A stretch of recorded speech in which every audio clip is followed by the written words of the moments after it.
Welcome everyone to season 4, episode 130 of the Premiere Pod. I'm your host, Yashbika, joined by my co-host Tyler Chan. In this episode, we got a pretty exciting one.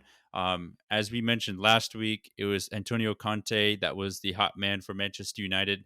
Turns the how the tables have turned is now Antonio Conte is now the Spurs manager, by the fact that Manchester United beat Spurs, Liverpool dropping some points, Arsenal on a pretty big run right now, especially with the performances they've been having from their goalkeeper Aaron Ramsdale. But before we officially get started, we wanted to mention, as we mentioned before, both Tyler and I graduated from University of Georgia, so we are from Georgia.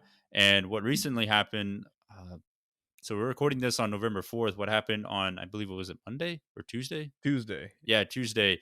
Atlanta Braves, they won the World Series, beat the Houston Astros in a 6-game series, beat them 3-2.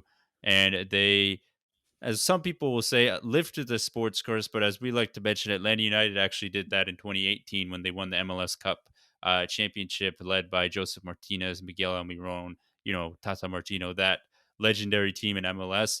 So, Atlanta sports team's doing pretty well. UGA currently undefeated, on their way, hopefully, if they continue winning, on their way to eventually getting to the national championship game and hopefully winning there. So maybe this is the turn of the tide when it comes to Atlanta sports teams being consistently good and performing at a very high level, as we see And to all give these other sports teams do. some background for what the Atlanta sports team curse is that Atlanta always has this knack of getting a huge lead, like a 3-1 series lead or a huge lead in the Super Bowl, like 28-3, something like that. And then they always blow it. Like some way somehow from some stroke of miracle from the other team or just sheer bottling it. Atlanta teams The always Spurs, it. soil it. Yeah, they Spurs it, and that's Atlanta sports team's curse has been ongoing since like 1995 when the last time an Atlanta sports team won, which is the Yes, Braves. Braves, way back That's when when. they won the World Series last time, and that curse has been hitting every single team in Atlanta from you know the Braves, the Falcons, UGA, and Atlanta United. We claim that they were the first ones to finally win a trophy and bring a trophy to Atlanta, but some people were like, "Oh, that doesn't count." It's Yeah, like it's MLS. it's It's also putting like a new team. disrespect, I'm like, "That's disrespect. disrespect." Yeah. It's like, I feel like they were the ones that lifted Even it, that, so I'm like gonna claim that itself was more impressive. The fact that it was a new team within like 2 years won the MLS Cup championship. It's crazy. exactly. So, Oh, we're just gonna claim that, and despite that, I know the Braves had a rough NCLS in 2020, so people were hmm like, "Oh, it's still there," but I don't know, man. I still would say Atlanta United lifted it, but it's officially now, no matter what, yeah, the gone. curse is lifted hmm with the Braves winning. So that's a baseball team, by the Yeah. way. Curse is gone. So we wanted to mention that, and give a shout out to the Braves and all of our other Georgia sports fans that are out there listening to us. But I guess to get things started, like moving into the officially into the pod, the big news was that Antonio Conte, Spurs have hired the big man, probably the best free agent manager out in the market during the season was Antonio Conte. They hired him, signed him to a deal till 2023. And what's interesting with that is that Jose Mourinho and Mauricio Pochettino and Nuno have actually all signed deals up until to be their Spurs manager up until 2023. But obviously, as we know, Pochettino got sacked, Mourinho got sacked, and Nuno got sacked. So maybe Conte can actually live out the contractual terms of this one. I don't know. It seems like Spurs just want to sack the guy before they get to 2023, but we'll see. But this is a big hire for Tottenham because, as we mentioned last week, all the rumors were kind of circulating that Manchester United were going to be the team to hire Antonio Conte. It looked like that was what was gonna happen on Monday, this past Monday. But then, as the week kind of went by, basically the reports was that Solskjaer had three games to save his job, but as we know, when Manchester United and Tottenham met in that game on Sunday, where Manchester United actually ended up beating Spurs 3-0, or excuse me, on Saturday, beating them 3-0, essentially that just sealed the fate for Nuno. If anyone watched that game, that whole crowd was very toxic. It just genuinely looked like they didn't care about the team. The players, honestly, themselves didn't look like they could try. Harry Kane just kind of looked like he was walking around, didn't really care about what was going around. And Nuno, poor guy, like, yeah, kind of, I feel like he was almost like a boxer punching above his weight class in a sense, if that was a good analogy right there for Nuno, because Nuno, he did a really good job with Wolves, leading them to, I believe back to back top half finishes in the Premier League, coming in his debut season in the Premier League and kind of shocking the Premier League in a sense with Raul Jimenez, Diego Jota, Adama Traore, Willy Bolly, like all these players that have kind of been, I would say, consistent names in the Premier League for the past couple of seasons. They came under Nuno, and Nuno helped create kind of the aura around them and around the Wolves side. But yeah, it was unfortunate because Nuno, his tactics as he was a Wolves manager, it was very much sit back, hit them on the counter attack, absorb pressure, and then kind of, have that underdog mentality. And yeah, Spurs in a sense are still kind of the underdogs when you think of the big-ish clubs of England, when you think of Liverpool, United, Arsenal. But in recent seasons, Tottenham have been kind of punching in that class of, consistently getting in the top four, maybe challenging for a title. Obviously, they got to the Champions League final a couple seasons back. So just Nuno's tactics, his, type of presence and aura, it just never was a good fit. And unfortunately, he kind of paid the price for it, where he was Tottenham's like almost seventh place or seventh choice coach. He ends up getting hired and he gets the sack, in before November comes. So unfortunate for him. Hopefully he can kind of find his feet back into a club that fits his style and that actually wants him and appreciates him. But for Tottenham, just the hire was never going to work out because two opposite styles of what the club wanted. And I feel like for Nuno, he stepped away from that classic formation that he had, that classic setup that he had at Wolves, which is usually The three in back the three. back. He played like And a then back four here. yeah, he always went with like a 4-3-3 or like a 4-2-3-1. It was like a lot different. It was Hmm. something where it was newsworthy as much as Ole putting three in the back for once. It's like, what was he doing? And then he consistently did it. And at the beginning, it looked like it was a good switch. It's like, oh, maybe this is what he wanted the whole time. But at Wolves, he didn't maybe have the right personnel. He didn't have the right players. But I mean, ultimately, it didn't really work out at Spurs. So he was, I would say, punching above his weight class because, he came from Wolves and he was on paper a really decent manager for a Wolves team, putting him in the top half of the table, even without Raul Jimenez for that Yeah. whole second season. Fabio So Silva striker. that was a questionable transfer, but I mean, even then, they're still doing all right, and they're I still mean, in he the made Premier League. Adama Traore a consistent player. Like no other manager has been able to get the usage out of him in terms of the amount of assists and goals he was scoring that one season where he was on fire. And where he just basically turned It's true. Adama into a good winger. The Um the the birth of the baby oil in the arms, Adama Traore, like he brought him to light. yeah, Even when Adama was on like Middlesbrough or like Barcelona, just not wasn't as much happening. headliners. Even Aston Villa Yeah, wasn't happening. exactly. Yeah. So And even Ruben it's Neves, ironic. Ja Yeah, João Moutinho, like all the Portuguese players in the Premier League, all thanks to Nuno, that Portuguese he connection. brought all of Portugal to that one Wolves team. It was like a mini Portugal. And you know Yeah, how like cities have like little Italy, like Koreatown. It's like yeah, it's that's like mini Portugal Portugal. town. Yeah, little Portugal over there. But I mean, despite all that, it was a little ironic that the the manager they got to replace him, Spurs replaced Nuno with Antonio Conte, Mhm. who is, as you can guess, a three in the back kind of Yeah, manager. And they played Patisse today in the Europa Conference League, yeah. which is still like a mouthful to say and just still weird to even say that it's an actual Yeah. competition. But they faced the old team Batiste, where all Chelsea players, loan players, that get sent historically. But Tottenham won 3-2 there, and guess what the formation was for this This is game for back Tottenham? 3. Yes. What do you think it was in terms of like the full formation? I think, like, because I was watching it, I think it ended up being like a 3-5-2, right? Son and Kane. Or, like, it was like 3-4-3 with, like, Mora, Kane, and Son basically playing as, like, a trio up top. And then Ye- it Yeah, was, like, Dyer. It was, like, Reguilon as a wing back, Emerson Royale as the other wing back, and then he had Dyer, Christian Romero, and then was it Davidson Sanchez, the other center back, right? it was Davies, but Davies, but then you got it Davidson came in. basically. Yeah.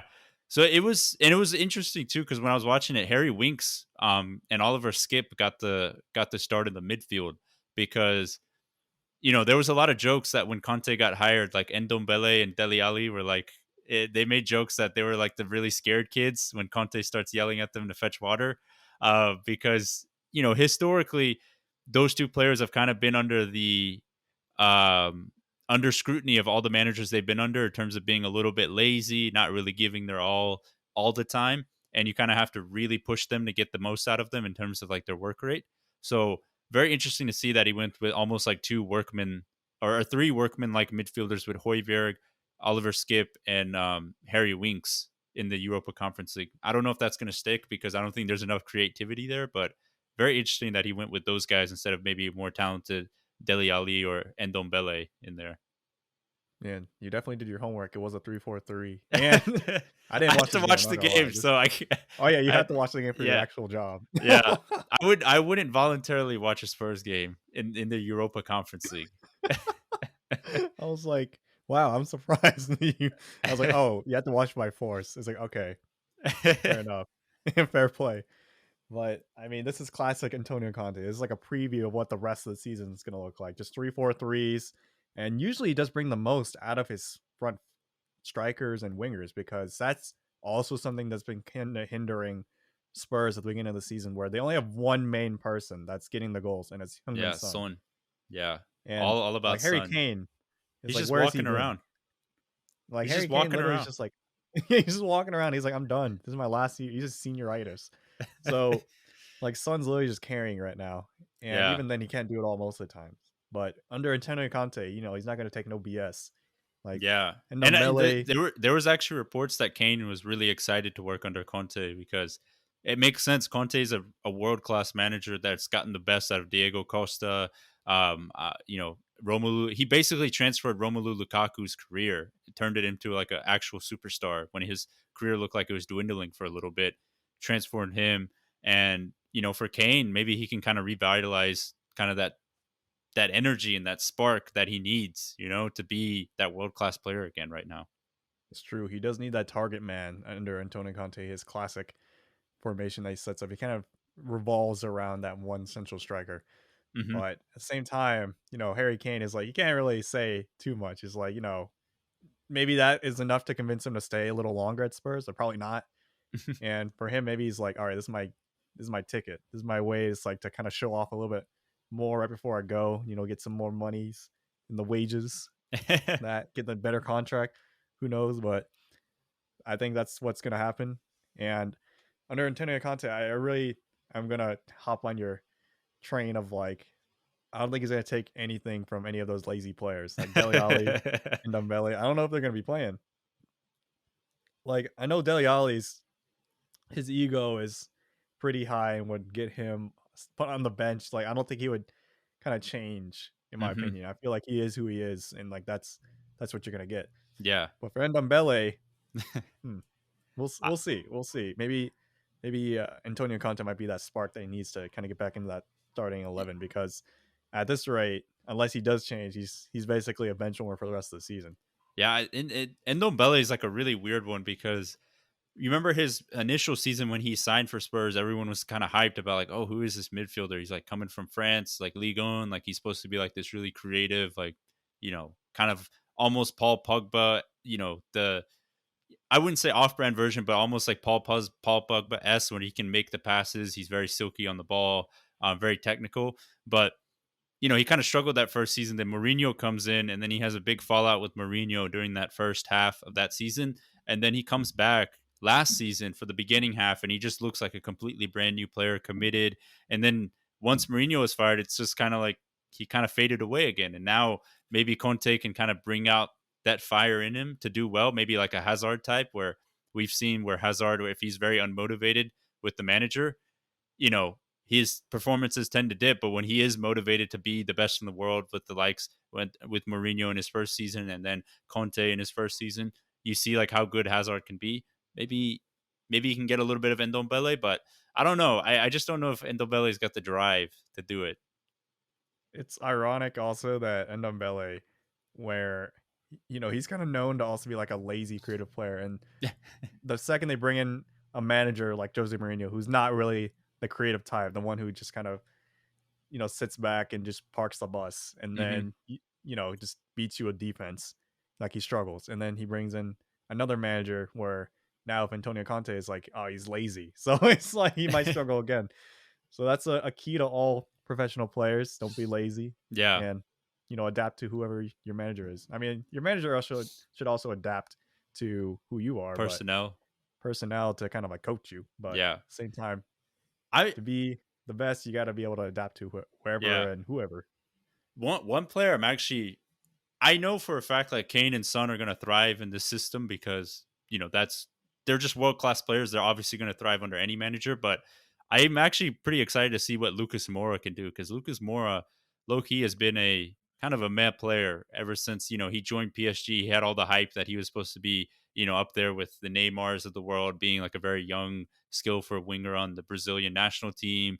A lot of potential, but just never really lived up to it. And when he joined Spurs, I was actually really excited that like, oh, maybe he can kind of revitalize his career. And he's had moments. I think his best moment obviously has been the sending them to the Champions League final. That I think it was a hat trick against Ajax in the second leg of the Champions League semifinal. But apart from that, he hasn't really done much. And essentially all he does is kind of run around and maybe every now and again gets a shot off. But I feel like a manager like Conte can get the most out of him because he's also already a player that likes working hard and runs around. But I feel like maybe he can help kind of unlock that creative side to him and get more of those goals and assists. Because if they can do that, that's actually, you know, not a bad trio of Son, Kane, and Lucas Moura. That's not too bad of a trio right there. If you can get them all It's, clicking. it's good, especially if you can get Lucas Moura there, because I know the other two, Kane and Son, they have proven quality Hmm. to consistently do it every single season. Yeah. But for Lucas Moura, as you've been saying, he reminds me a lot about, like, Alexandre Pato back in the Yeah. day, or, like, Ousmane Dembele right now, where Yeah. there's just so much potential there.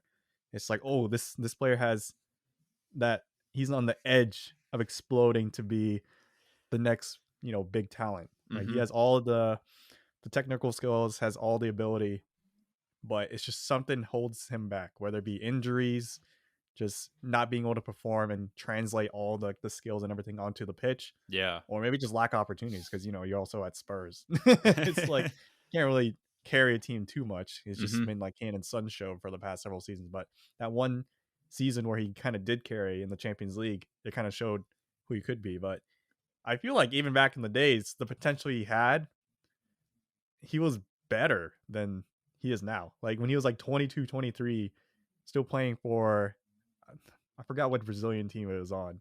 Yeah, It was like I can see I can picture it in my head, but I just I don't know can't if it was think. Santos. I think it was someone Uh, else.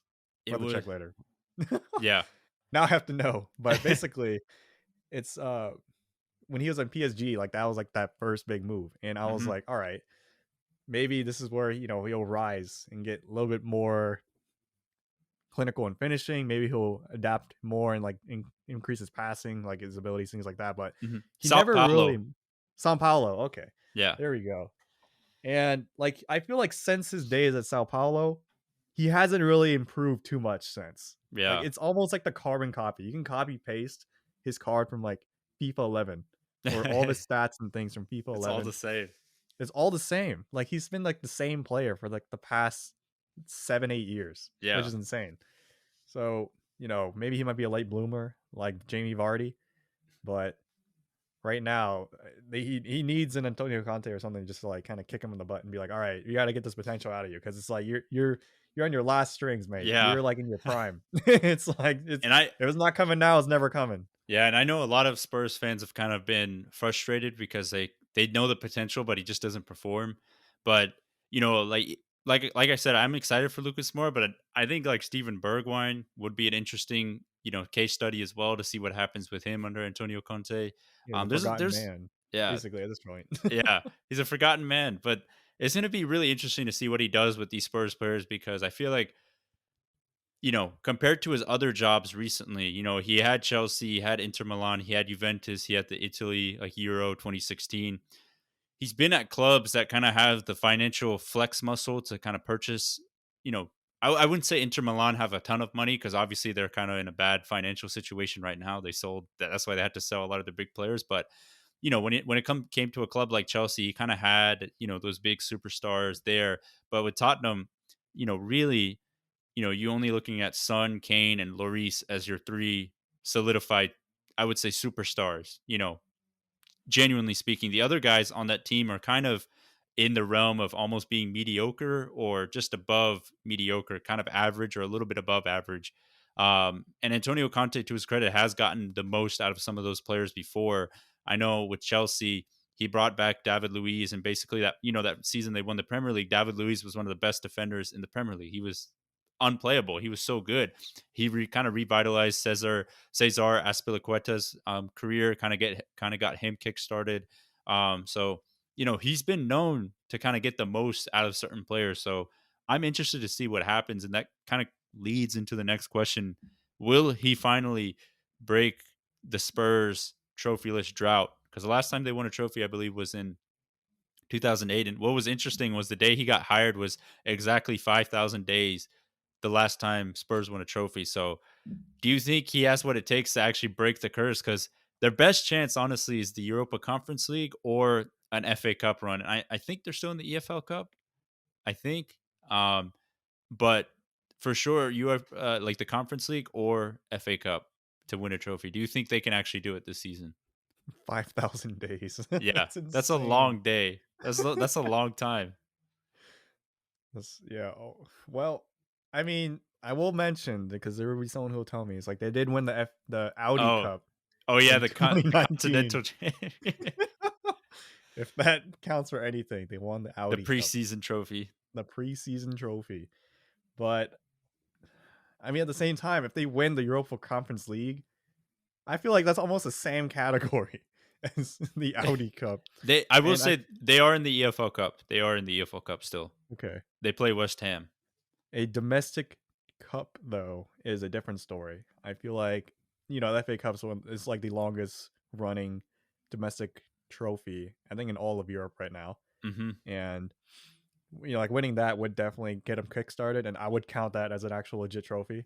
And the EFL Cup, a little under that, but Yeah, but for a still, team I like would say Spurs more. that hasn't won in a long time, that's a big deal Yeah, to that kind would of be a win that big deal. trophy. So I would say Conte, he probably would focus on one of these two because although you obviously would try to focus on top four, this would be an easy way into Europa League or something, and then kind of work your way up from how like Liverpool did it. Also, like Liverpool weren't in competitions when Klopp came in, like they were only at domestic league cups like FA Cup, EFL Cup because everyone else is in them, like the March Madness of the all of English divisions in soccer, but they weren't in Europa League, they weren't in Champions League. So, this would be a good way to get Spurs back into that realm, back into that kind of groove of getting into and competing for consistently for European competition. And that's kind of crazy to say because literally 2 years ago, they're in the Champions League final.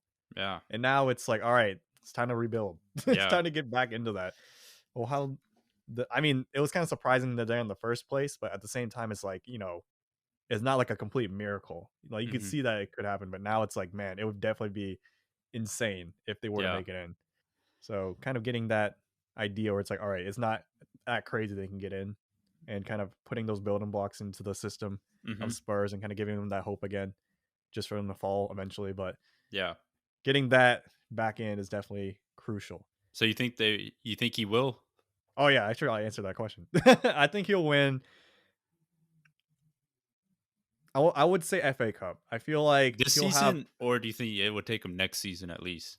I think he'll do it this season. Like Oh wow. he's one of those like given that he was also a Chelsea manager, Chelsea you don't get that much time at Chelsea. You get like 2 years Yeah. typically, if not less. I mean, And if he you don't got win a 2 years. trophy, That's all he got. yeah. So if like and usually if you don't win a trophy in that time within like the first year, you're out. And then by second year, even if you win a trophy, they just kick you out anyway. It's like reverse Watford. But I would say EFL Cup's a little too soon. And Thomas Tuchel did it at Chelsea. Like they won the Champions League in like half a season, but that Chelsea squad was insane in terms of the level of talent they did have, and also just Thomas Tuchel. I feel like is a slightly better manager than Conte, in my opinion. But Ooh.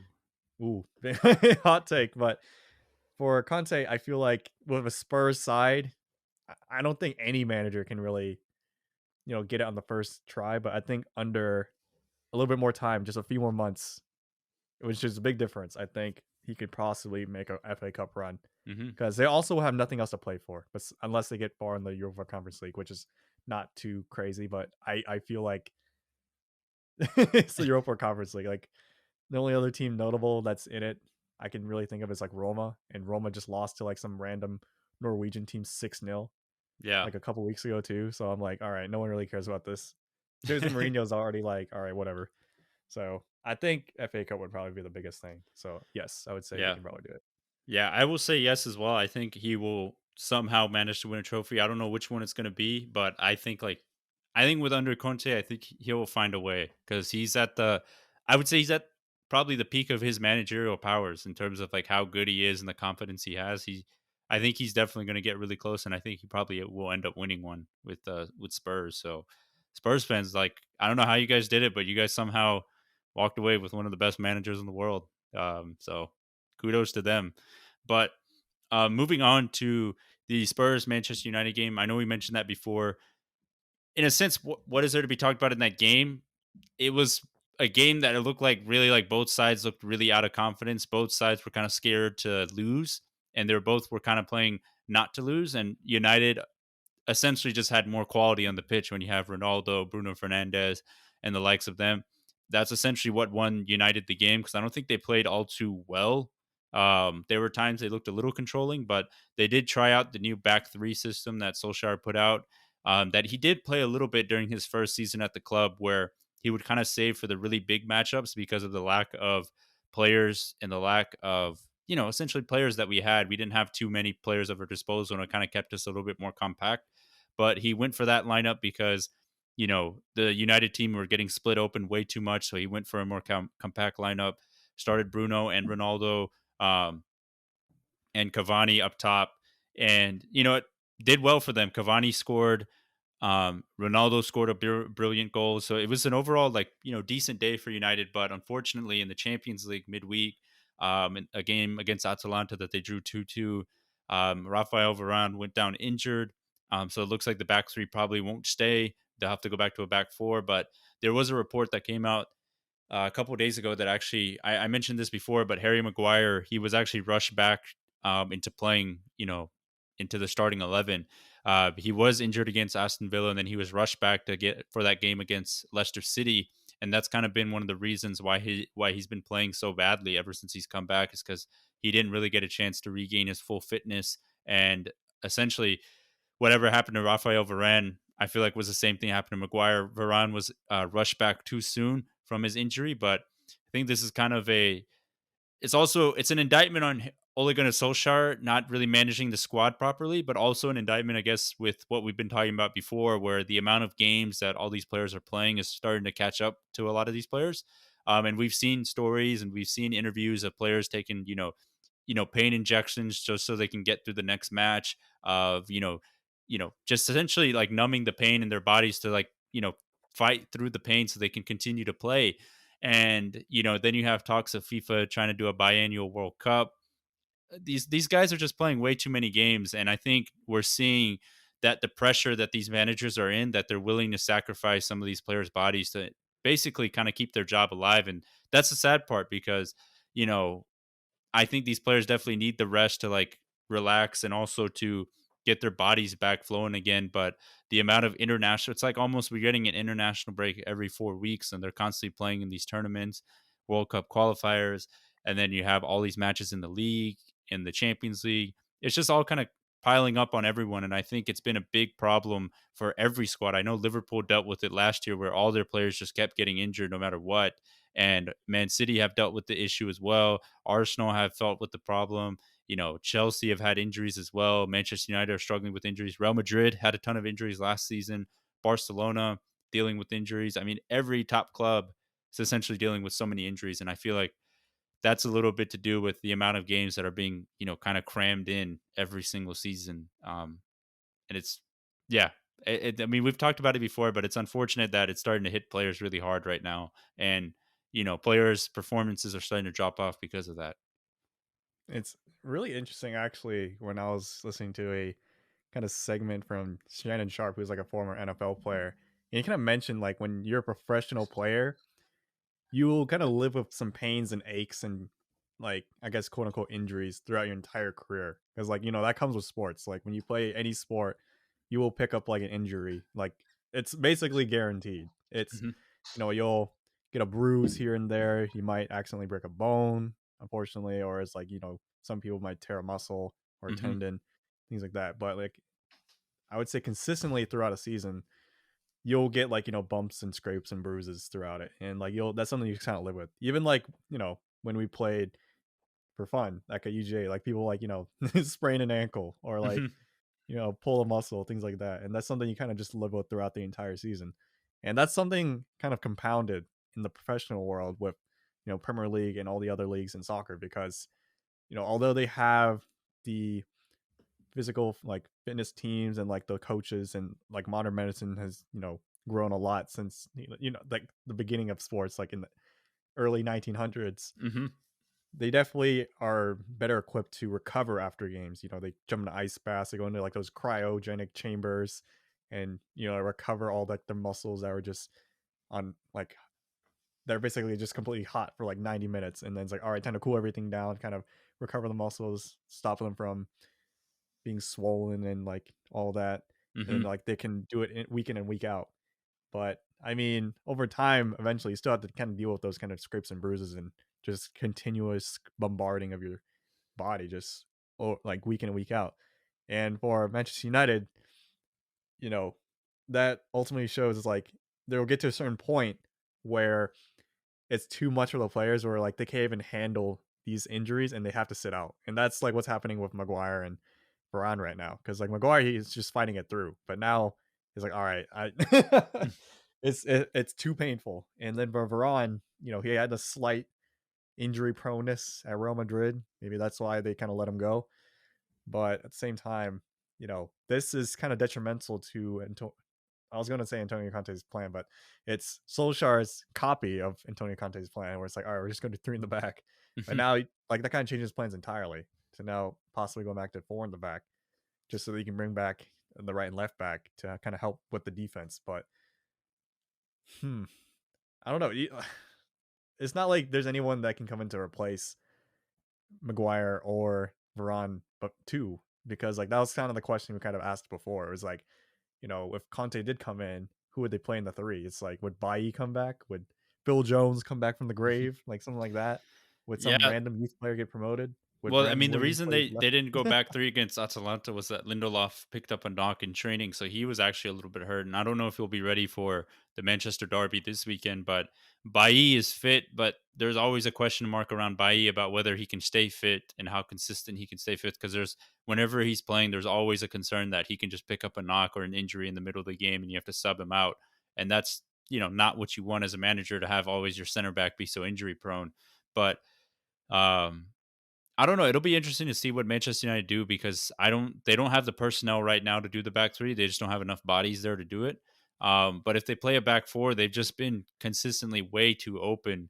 And I think the game against Atalanta, they tried playing Pogba with excuse me, they tried playing Pogba with Scott McTominay in the midfield too, and Paul Pogba kind of had a really bad game where he was just giving the ball away way too frequently, not really confident with his decision making, and essentially, like that's the thing. Paul Pogba is not a kind of pivot player where he can play as a central defensive midfielder. That's not his type of game. That's not where you get the best out of Paul Pogba. The best way you get out of Paul Pogba is kind of letting him be a free roaming midfielder. But in this day and age, like how many the way teams press and the way you have to coordinate pressing and also work around and off the ball, how many teams can really afford having a player that just thrives on essentially being a free roaming midfielder? Not very often. I don't think any top team in Europe can really afford to have that type of player. They'd much rather have players that fit their system properly. And I don't know if Paul Pogba can play. He just can't play in that midfield too. So, whether he goes back with McFred to kind of solidify the midfield, but we saw against Liverpool that when he tried to do that, even if you do just play McFred, you have to have other players working with them to help track the ball and win the ball back. You can't just have those two kind of running around and doing their thing because good teams will be able to work around them and basically pick them off.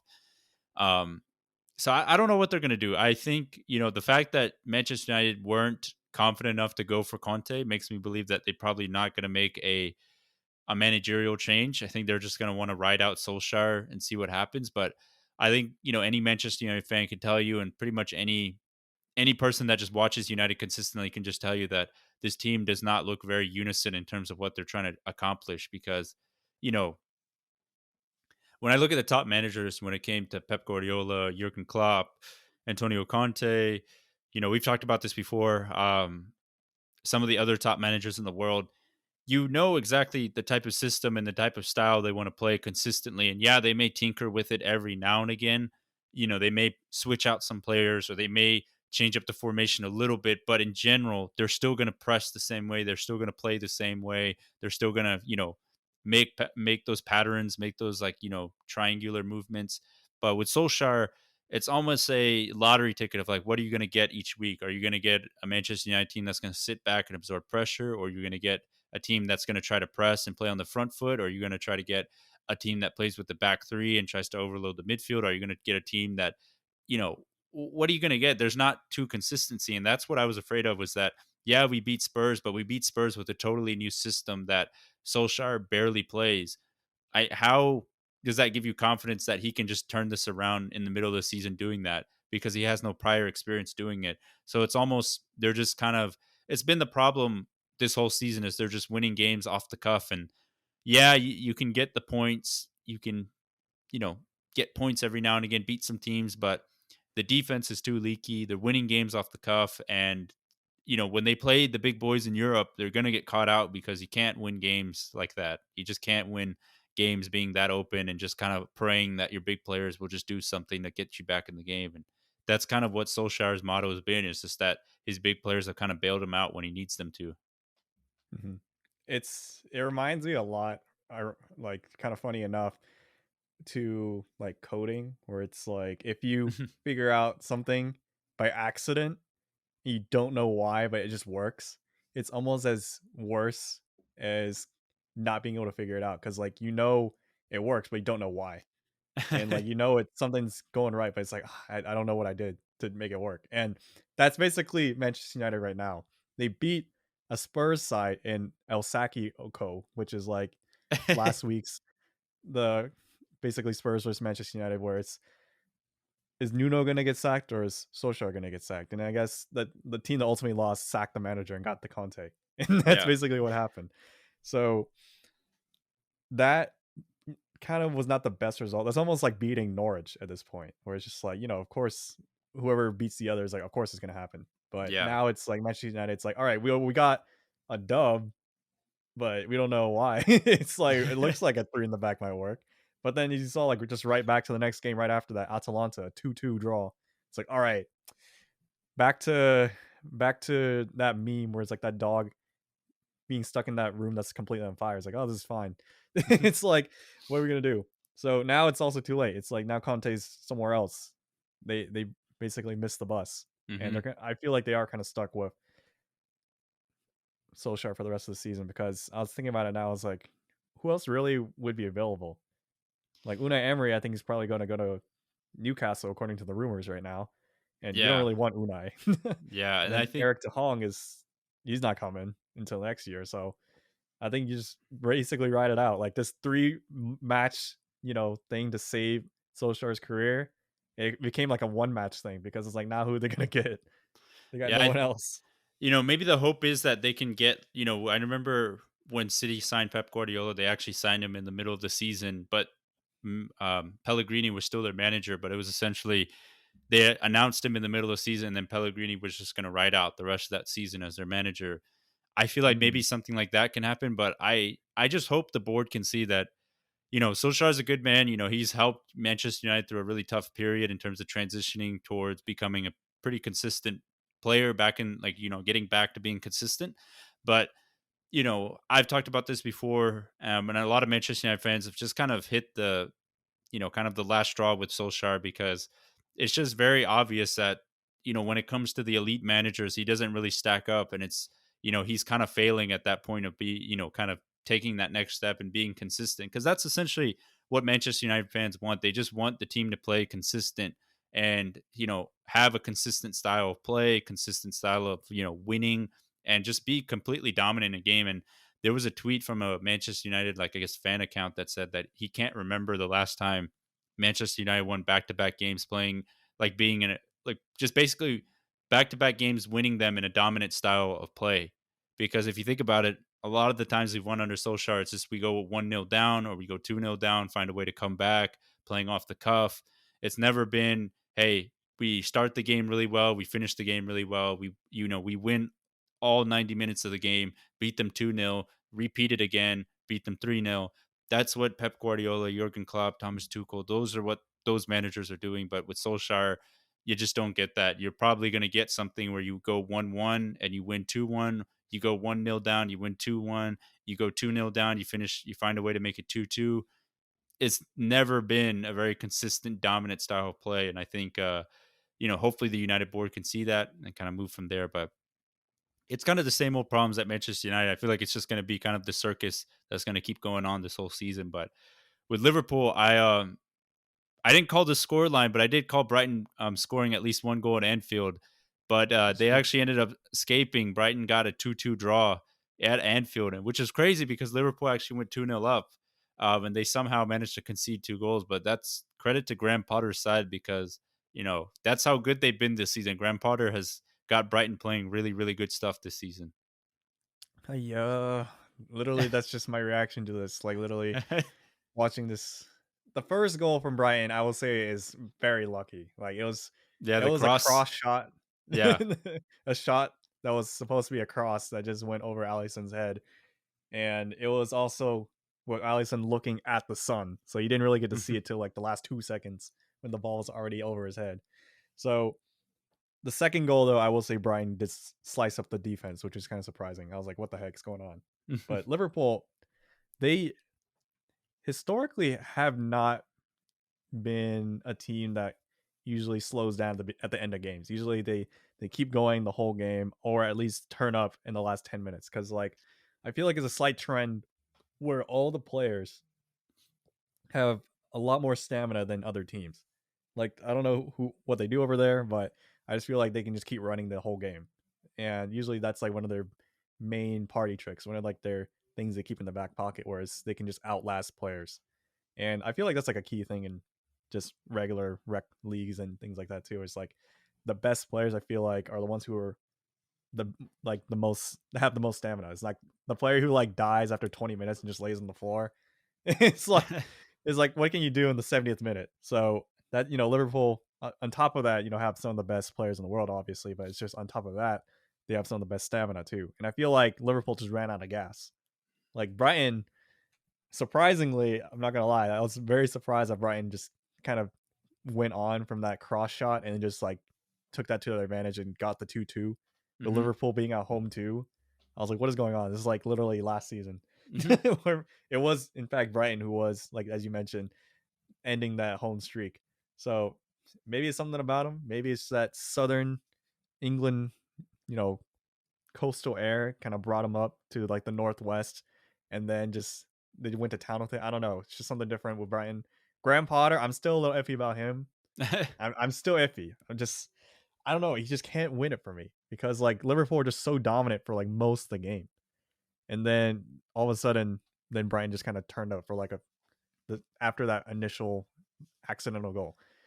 But you know, for Liverpool, they did bounce back in the Champions League against Atletico Madrid. Yeah. So it's not like a concerning thing. And over the weekend, Man City did also lose to Crystal Palace. So on the Yeah. table wise, But they're Chelsea only won, Liverpool's. which is the Chelsea unfortunately won against a questionable Newcastle side, which still has a lot more to do. But for Liverpool, they're only 3 points behind the top spot. And, of course, all the other teams kind of slipped. They're also in that title race. So, like, it's not the end of the world, but, this is not the consistency that you wish to see. Liverpool, ideally, you want to win every single game and then draw a few here and there. But ideally, you don't draw to like a Brighton. You don't, you draw against, like other title contenders. But I guess Brighton this season has been kind of a surprise team. But I think Liverpool, this was just like a slight trip, like a slight hiccup, and I think they'll be back on it. I don't think it's too much to worry about because, like, if you see, like as you saw in the Champions League as well, like Salah's still on fire. The rest of the team is Yeah, still Mane, fired up. Jota. Like Mane and Jota were still going off. They both scored this past week as well in the Champions League. So, Yeah, and the defense was still pretty sound, like set and sound. yeah. So, I think it was just like a slight blunder, but I give credit to Brighton. They definitely surprised, unfortunately. Hmm. Is Made me Hender? cry.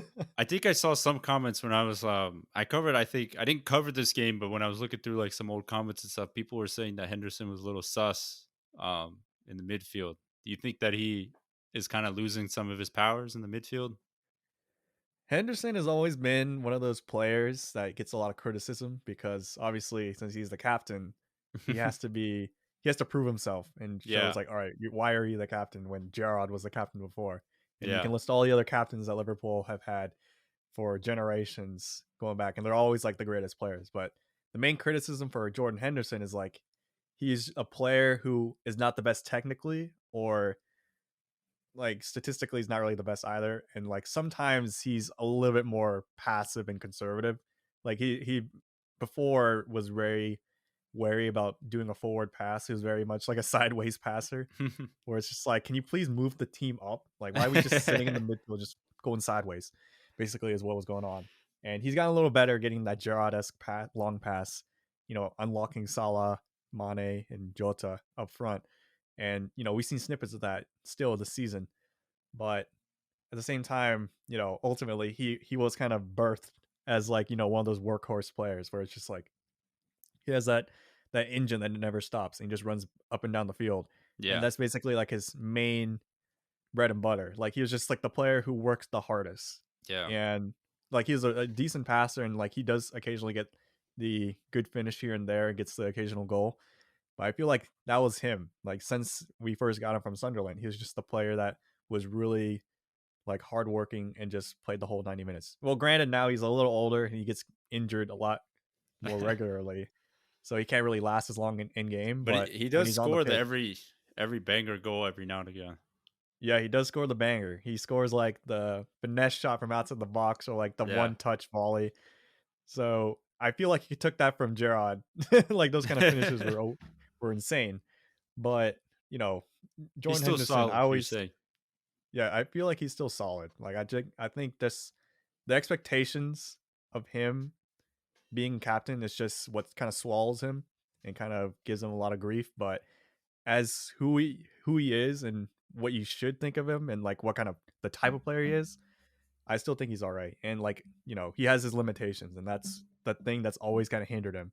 He's not the fastest, he's not the most skillful. He's not going to beat a player on the dribble, but and like sometimes he has some weird decisions, but uh I think for if you kind of remember who he was and what kind of player he's kind of meant to be in terms of like his prototype or like his archetype, then you could be like, all right, he's solid. He's still a captain too, so I mean, Mhm. he's doing something right. Yeah. But I still think, yeah, there's that one thing about him too, where it's just like he needs that kind of clutch gene that Gerard had, where it's just like he kind of fires up the rest of the team to kind of make that comeback. Mhm. And sometimes that clutch gene isn't there, and they kind of shown Yeah. in this game where it's like the ability to fire up the rest of the team to kind of lead from example. Even though he scored this game, but kind of get that third goal maybe himself to get Liverpool like a 3-2 win instead of ending it 2-2. Yeah. But that's Yeah. that's just me. I still think Yeah. he's a good Mhm. player. I'd still keep him. Yeah, I just saw that comment there, so I didn't get to watch the game fully, so I didn't really get to see, if he made like a ton of mistakes. But just seems like from Tyler said, it just seems like he's still a solid player for Liverpool. But yeah, an Yep. odd blip for them, especially at Anfield to concede two at home, especially with a full power squad. So very interesting drop right there. But another team that is really on the up and up, and have we talked about them before, but they're just literally performing at a really high level right now is Arsenal. They went into the KP, beat Leicester City 2-0, a Leicester City that Manchester United, they traveled to the KP. They lost 4-2. Leicester City lose to Arsenal 2-0. And then the biggest stocking point was Aaron Ramsdale had probably the game of his life And the save of the season, saved James Madison's free kick. Unbelievable save right there. But his distribution was amazing. His command of like the team of, basically telling the strikers to come forward to pick up the ball or commanding his defenders to move out of the way, making the big saves. He's been a really solid signing for Arsenal. I was very surprised to see how well Aaron Ramsdale has played this season. He's been very solid for them. It seems like almost all of their signings have turned out to be decent players, even though they were all kind of put on like a meme watch for the first 2 or 3 games, but they've all come out pretty decent. And I know we still got a long way to go, but you know, whatever Arteta's doing is doing it right. But it was funny though. I spoke to one of my Arsenal friends. He said he's still very sus about the team and still very like not very confident with the Arteta and as a whole. But I told him like, man, you guys are winning, and it's must be a fun time winning like this. And they're doing well defensively. They're keeping some clean sheets all the time. Yeah, Ramsdale proving me wrong the whole season. Yeah, Where I literally said at the beginning of the season, like he's not at the ability to start in a Premier League team. And even like Tim Howard said the same thing in one of his analyses yeah, in like post game matches. Like this is such a huge undertaking to like spend so much money on like a backup keeper. And then sure enough, like Ramsdale out of nowhere, I guess he took all the messages from the haters. He's like, all right, I'm gonna use it to fuel myself. it's And now he's crazy. becoming like a top five keeper in the Premier League, at least as of this Yeah, point in the season. hmm, And like since he's come in, I was gonna say Arsenal are basically like in a 8 to 9 game unbeaten streak, yeah, and he got like a team of the week this week in FIFA. It was like hmm, there you go. Like he literally was a player that was not on the minds of like the average player, like the average viewer too. Because I was just talking to a friend, our good friend Santosh, and he was a Manchester United supporter. And I talked to him about Ramsdale. He's like, "Who's Ramsdale?" I was like, "Who is this guy?" All I know is that on social media is that he made some insane save that Peter Schmeichel kind of highlighted, and I was like, yeah, he's just one of those players that wasn't really too hot when he was on those relegation teams like Sheffield United or Bournemouth, and they got brought to Arsenal. Now he's just turning up. And it's like, hmm, what's so good about him? It's like basically it's just distribution. It's just this season he just it's like a firecracker's gone off inside him, where yeah, he's just making some insane saves. He's just playing bigger than he is in terms of like just physically, and then like he's just showing up, and that's basically how you can kind of really describe a keeper. It's just the keepers that could just look like no team can score on them, and that's yeah, Ramsdale right now. It's just hmm. you can't really explain it. He's just he's It's just too blocking good. everything. He's Yeah, just too good, and I feel like that is empowering the rest of Arsenal to do so well because at the beginning of the season we talked about like is Arteta going to last the whole season? He's basically not going to make it to like October at this point. yeah, And then sure enough, he's just turned it around so fast, so dramatically. And hmm, I feel like Aaron Ramsdale has been a key part. And I don't know, maybe, it's like a fantasy football kind of tactic. You bomb the first half of your season, get all the good waivers. And then Ramsdale's that equivalent where he just kind of saves the season. And, I would I don't want to say too soon because, it's very easy to hop on the bandwagons like, oh, they're going to definitely reach Europa League now, things like that. And, Leicester's been on a slight decline, but like Arsenal, they look so strong in this game against Leicester. Like Leicester looks like they weren't even ready. yeah, They're at home, but Arsenal were just basically on top of it. It looks like if a chance didn't happen or like a shot was blocked, it's like Leicester players just switched off. But then like Arsenal players are just always on it. Like that second goal from yeah, Emil Smith Rowe was just because he was just the one who was the most alert and he just got to it before the Leicester players can turn around. hmm, But this Arsenal side is like something about him's different. Like on top of Ramsdale just turning up, it just feels like the whole aura, the whole culture, and something about this Arsenal side is just they feel a lot more tuned in and focused compared to the yeah, beginning of the season, where it's just like, all yeah. right, all hope is lost. Yeah, they definitely had a very tough opening set of games. You had Brentford, the newly promoted Brentford, then you go to Chelsea, then you have to play Man City. It was tough, and I think they've kind of benefited from having a little bit of an, in terms of the teams they face, a little bit of an easier stretch. I know they had the North London derby, but kudos to them for taking advantage of it. But you know, that's kind of the big thing. Like we saw how in the beginning of the season how bad they look, and now they're in a good stretch of form. Can they continue this? Because that's been the biggest question mark for Arsenal these past couple seasons is that they occasionally have these nice little runs of form, but then occasionally they kind of slip back into the old patterns of mistakes and kind of the toxicity that's fueled the club. So I'm going to be curious to see if they can keep this up. I think they can. I think they're just a really well coached side, and they got players that can kind of play the Arteta way, that the way he wants to play. Controlling the game with possession, playing out the back. Being confident in that way. So I think they got the players to do it. It's just going to be up to the management and the players to just kind of keep doing this and keep the good vibes rolling and keep it going. But you know, Arsenal, they're doing well right now. Two nil win against the Leicester City side. That's impressive. That's I good. will say, yeah, I will say too. It's hard to keep a streak, whether it be winning or losing. Yeah, And at the beginning of the season, it was basically Arsenal losing everything. yeah, But I feel like it was that slap in the face, that 5-0, like literally, full hand to the face from Man City that kind of woke them up. And I feel like sometimes it does take a big loss like that to kind of show them it's like, all right, we got to like turn on. We can't just be getting embarrassed every week. We got to show like who we really are. And like yeah, since then, they kind of ran with it as if hmm like, something's been on fire for them. yeah, But at the same time, this is a streak. They've been unbeaten for a while. So it's like when they eventually do lose, which I don't feel like would be too far from now because like it happens.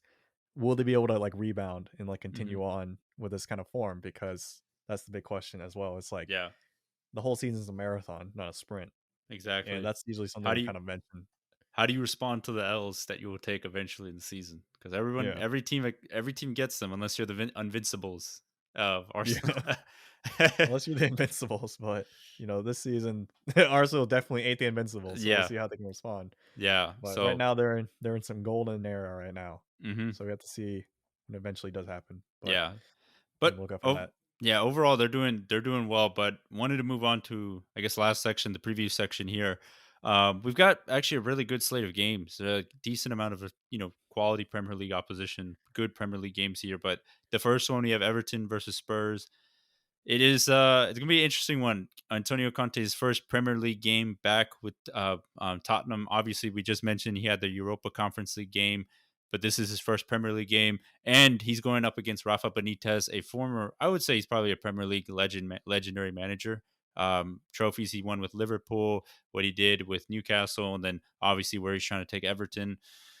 This will be interesting. Goodison Park is not an easy place to play. Um, I would say Rafa Benitez has done a good job of getting the most out of this Everton squad. Antonio Conte will want to go in there. He will want to get a win. Um, it's going to be tough, but I think this game might actually just end up becoming a 1-1 draw. Even though I know Conte is going to want to win this game, I feel like Rafa Benitez knows what he's dealing with, and he's a good enough manager to set his team up to not lose. So I feel like it's going to be a 1-1. For me, it's a big match because both in the table is 9 versus 10. Mm. So with Spurs being the ninth place team. And Rafa Benitez, he's lost his last three. And they're not great losses. His losses to Watford, 5-2, Wolves, and West Ham. West Ham, I feel like, is probably like the most respectable loss, but that Watford loss is kind of still hitting them. And they're on like a loss streak. And, as it just literally mentioned, it's hard to keep streaks, even lost streaks. But for Antonio Conte, this is a little different. This is like his way of setting himself back in the league. He's got to prove himself to be like, all right, this is why I'm here, and this is the tone I'm going to set. And I feel like if he were to come in and not get a draw and not get a loss, like what am I saying? If he doesn't get anything other than a win, then he's gonna be pretty upset, and it kind of sets like a different tone. It's like, all right, well, Spurs gonna be mediocre again.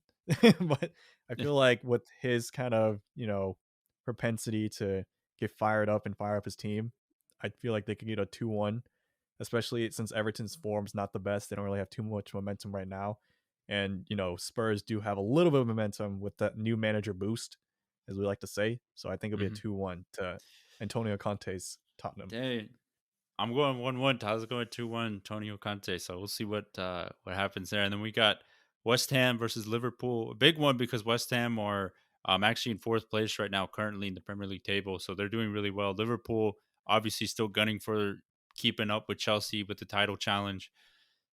This is going to be tough. West Ham are playing really good stuff. Declan Rice has almost been like one of the best midfielders in the Premier League right now. He's just been bossing it in the central defensive midfielder position. But Liverpool, there's a reason like they're European, Champions League favorites, they're Premier League favorites. They have quality people on their squad. They have a quality manager. They know how to deal with high pressure situations. They know how to deal with them. They've dealt with them before. So that's why I think Liverpool, even though it's going to be a tough atmosphere, I think they can go in and win 2-0 against West Ham. This game, a lot. We don't really have any West Ham fans that are friends, really. So Yeah.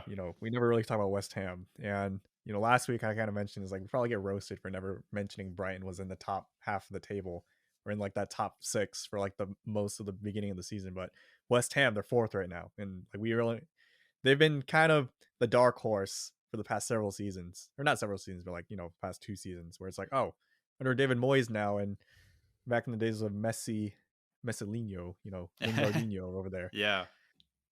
West Ham were gunning for a potential title race, but since then they've been kind of settling in that fifth, sixth position, going for Europa League, and they're doing pretty well in the Europa League actually. Yeah. But this season, especially, even without Lingard, they've still been doing pretty well. Obviously fourth place is more than pretty well, but Declan Rice has been the key talk of why this team has been doing so hot. So for Liverpool, they're coming off like a decent Atletico Madrid win, and I feel like Atletico is better than West Ham, and they did Hmm.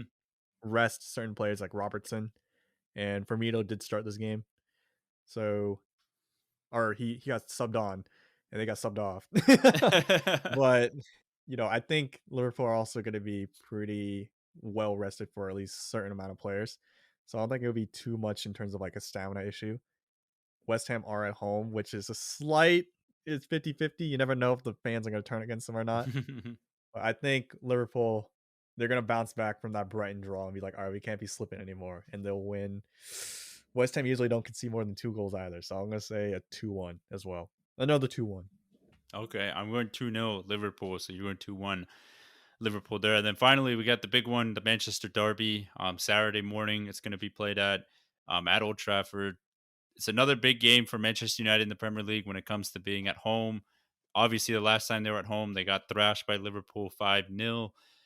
They are playing a Man City side that have been so. They kind of got rocked a little bit last weekend in the Premier League, but they bounced back in the Champions League.